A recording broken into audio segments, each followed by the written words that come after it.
Magandang umaga, karpe araw ng linggo, September 10, 2023. Update po muli sa lagay ng panahon.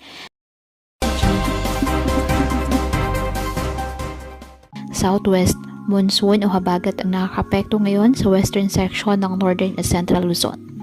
Samantala, may low pressure area na minomonitor sa labas po ng ating area of responsibility at patuloy natin na imomonitor ang magiging development po ng nasabing sama ng panahon.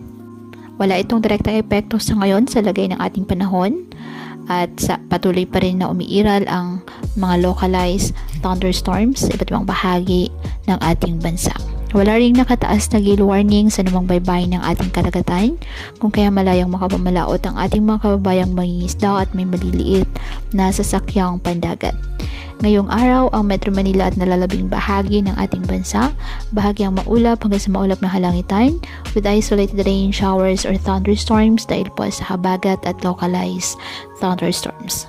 Kaya pinapayuhan ng ating mga kababayan na maging maingat at maging alerto po sa mga posibleng pagbaha at pagguho ng lupa at ugaliin na magdala palagi ng payong o kahit anong panangga sa ulan sa tuwing lalabas ng ating mga tahanan. At yan po muna ang update sa lagay ng panahon ngayong araw. Muli patuloy po tayo na mag-ingat at palaging tandaan, God loves you. Stay safe and God bless.